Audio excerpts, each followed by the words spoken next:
আমাদের রাজ্যে বাঁকুড়া পুরুলিয়া জেলা আর লালগড় ঝাড়গ্রাম জেলা, যেটা মেদিনীপুর ভেঙে হয়েছে, আমি প্রায় যাই জলসাই, এই কটা জেলায় আছে বেশিরভাগ। তো শিক্ষা না থাকলে মানুষ আপনাকে নিয়ে কিরকম খেলা করতে পারে দেখুন। অনেকদিন আগে মেদিনীপুর টাউনে, খড়গপুর টাউনে একটা যে কোনো রাজনৈতিক দলের মিটিং ছিল। আমি রাজনৈতিক বক্তা নই, খালি বুঝাবার জন্য বলতে হচ্ছে, যে কোনো রাজনৈতিক দলের। তো অনেক মানুষ গেছে মিটিংয়ে, আদিবাসী মা বোন ভাইরা গেছে। তো একজন মিডিয়াওয়ালা দুটো আদিবাসী মাকে জিজ্ঞেস করছে, কার মিটিং এ এসছিস? তাদের হাতে আছে ঝান্ডা একজনার, নাম করছে অন্য একটা দলের, মানে সে জানেও না ঝান্ডাটা কার। তাকে জিজ্ঞেস করছে কেন এসছিস? তার উত্তর হচ্ছে তাদের 500 টাকা দেবে আর বিরিয়ানির প্যাকেট দেবে। কি বুঝে এলো? বিরিয়ানির প্যাকেট আর 500 টাকার নোট, তাকে হাতে ঝান্ডা দাঁড় করিয়ে ধরিয়ে তাকে রাস্তায় দাঁড় করিয়ে দিল। সে জানেও না আমি এখানে এসেছি তার মাকসাদ কি আর কি উদ্দেশ্য নিয়ে এসেছি। তো আল্লাহ আপনাকে দুনিয়াতে পাঠিয়েছেন, আমাকে কি উদ্দেশ্যে পাঠিয়েছেন? দুনিয়াদারি যতগুলো আল্লাহর সৃষ্টি আছে পৃথিবীতে, সব থেকে উত্তম রূপে সৃষ্টি করেছেন মানুষকে। জোরে বলুন সুবহানাল্লাহ। আমি ইয়াসিন, মানুষের দাম কতক্ষণ? বক্তা ইয়াসিন কতক্ষণ বলছেন আপনি? যতক্ষণ আমি কথা বলার ক্ষমতা রাখছি। ডাক্তার সাহেব, আপনি ডাক্তার বাবু তো? মাশাআল্লাহ, ডাক্তার বাবুর নাম করলেন। ডাক্তার বাবু ততক্ষণ যতক্ষণ পর্যন্ত উনি ঠিকঠাক আছেন। এখনই যদি আমার ব্রেনটা খারাপ হয়ে যায়, মেমোরিটা সরে যায়, লোকে আমাকে আর ইয়াসিন বলবে না, পাগল বলবে। ঠিক বললাম না ভুল বললাম? তাহলে আল্লাহর একটা দামি নিয়ামত আল্লাহ মানুষকে দিয়েছেন, সেটা হচ্ছে ব্রেন, বিবেক, বুদ্ধি। এই যে জিনিসটা দিয়েছেন, এই নিয়ামতের শুকর আদায় করতে পারবে না পৃথিবীর মানুষ। আল্লাহ যে ব্রেনটা দিয়েছে, কেউ ডাক্তার, কেউ মাস্টার, কেউ প্রফেসর, কেউ ইঞ্জিনিয়ার। দেখুন অনেকজন বলে, আমাদের মূর্খ যারা, যাদের কাছে দিন নেই, তাদের অনেক বাপ গর্ব করে কি বলে বলুন তো?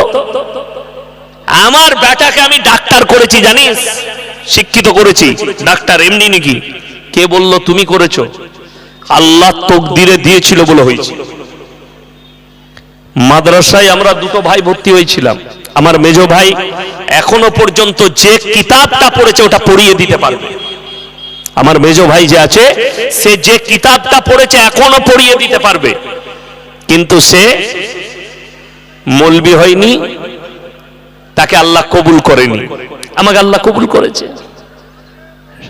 ডাক্তার সাহেবকে দেখছেন, ইনার সব ভাইরা ডাক্তার। কথা বলেন ডাক্তার না, আল্লাহ দিয়েছে। কোরআন শোনাবো আমি, কেন বলছি? কোরআন একবারই 29 পারা সূরা দাহর, হালাতা আলাল ইনসানি হিনুম মিনাদ দাহরি লাম ইয়াকুন শাইয়াম মাযকুরা। হে আমার নবী বলো, পৃথিবীতে তোমাদিকে পাঠাবার পূর্বে তোমার পরিবারে, তোমার সমাজে, তোমার দেশে, তোমার জেলায়, তোমার থানায়, তোমার অঞ্চলে তোমার কোনো কালচার ছিল না। কালচার মানে তোমার ব্যাপারে কেউ কিছু জানতো না। কেউ জানতো? ইনার আব্বা জানতেন যে আমার ছেলে একটা জন্ম নেবে, সে ডাক্তার হবে? আগে থেকে জানতো? কথা বলেন না। আল্লাহ তৈরি করেছে, পৃথিবীর কেউ জানে না। আল্লাহ বললেন আমি সৃষ্টি করি, তোমাদের কোনো কালচার ছিল না। আমি আল্লাহ তোমাদিকে সৃষ্টি করেছি, আমি আল্লাহ যোগ্যতা দান করেছি, আমি আল্লাহ তোমাদিকে ব্রেন, বিবেক, বুদ্ধি দিয়েছি, আর সমস্ত মখলুকের থেকে আফজাল করেছি, সুন্দর করেছি। বলুন সুবহানাল্লাহ। এখন শিক্ষা না থাকলে কতটা বিপজ্জনক হতে পারে। আমরা সমস্ত মুসলিম ভাইরা জানি, প্রত্যেকটা মুসলমান নরনারীর জন্য দ্বীনি ইলম হাসিল করা ফরজ। জানি না, জানি না। এখন আমাদের দেশের কিছু লোক বলে, এই মৌলী সাহেবরা বলছে দ্বীনি ইলম হাসিল করা ফরজ, মানে ছেলেকে মাদ্রাসায় দিয়ে দাও, ছেলেকে মৌলবি করো, হাফেজ করো, কারি করো, মুফতি করো। কে বলেছে? কে বললো? কোন মৌলবি বললো আপনাকে? না, কতটা ইলম হাসিল করতে হবে শুনে নেন। যতটা করলে হারাম আর হালাল চিনতে পারো, দিন আর বদ্দিন চিনতে পারো, শিরক আর বেদাত চিনতে পারো, কুফরি চিনতে পারো, বেঈমান কাফেররা যে জালটা ছুড়ছে আপনার উপরে, আপনি যেন ওই ইলমের দ্বারা ওই জালটা দেখতে পান যে আমাদের উপরে বেঈমান কাফেররা একটা জাল ছুড়েছে। চলুন আমার বন্ধুগণ, ইলম না থাকলে কি বিপদ হতে পারে। আমাদের পশ্চিমবাংলার নদিয়া, মুর্শিদাবাদ, বর্ধমান, বীরভূমের ছেলেরা লরি চালায়, ট্রাক, দিন নাই, বাম মাথাকে দিন দিতে পারেনি, সে ড্রাইভার হয়েছে, একটা কালা ড্রাইভারই শিখেছে, ভালো জিনিস, তো লরি চালায়। ভাটাতে ইট লোড করলো, হাই রোডে উঠে গেল বেতুয়ায়, ধুবুলিয়ায় উঠলো হাই রোডে, হয় কৃষ্ণনগরের কলকাতা যাবে কিংবা মালদার দিকে যাবে, কলকাতার দিকে গাড়ি ঘোরালো। হোটেলে ঢুকেই মুসলিমদের ছেলে ঢুকেই বললে, ভাই এক বোতল মদ দে, মদ খাওয়া হয়ে গেল, মদটা শেষ। এরপর বলছে রুটি আর মাংস নিয়ে আয়। হোটেলের কর্মচারী বেচারা মুরগির মাংস আর রুটি এনে দিয়েছে, তখন জিজ্ঞেস করছে মুরগিটা জবাই না কাটা, বলে হারাম করে জুতো করে পিটা। আপনি বলুন, যে লোক মদ খেলো তার আর কাটাকুটা দেখে লাভ আছে? কথা বলে না, কাটাকুটা দেখে লাভ নাই। যেমন মদটা হারাম, ওই রকম কাটাটা হারাম। যেমন কাটাটা একটা মুসলমানের জন্য হারাম, ওই রকম মদটাও স্পর্শ করা হারাম। আমার বন্ধুগণ, আমার ভাই, আপনি জলসা শুনে গেলেন যে আমি মুসলমান, আমাকে জবাই করা মাংস খেতে হবে, সেটা বকরির হোক, ছাগলের হোক, খাসির হোক, আপনার পাঁঠার হোক, মুরগির হোক, জবাই করা খেতে হবে। আপনার জলসা শুনতে আপনার বিয়ে এসছে, জামাই এসছে, কুটুম এসছে, রাতের বেলা ইয়াসিন ভাই বলে গেল জবাই করা মাংস নিবি, সকালে উঠে আপনি বাজারে গেছেন, দোকানে জবাই করা মাংস কিনছেন, মাংস জবাই করা, টাকাটা কিন্তু আবার সুদের টাকা, একই মাল দাঁড়িয়ে গেল। বুঝাতে পারলাম? হ্যাঁ, আমি এমনি গাল খাওয়া বক্তা, আমি, আমাকে সবাই গাল দেয়, কিন্তু আল্লাহর কসম করে বলছি, তোমার গালিতে কোরআনের ফতোয়া পাল্টাবে না, তোমার গালি দেওয়াতে ইসলাম পরিবর্তন হবে না, মাথায় রাখবেন।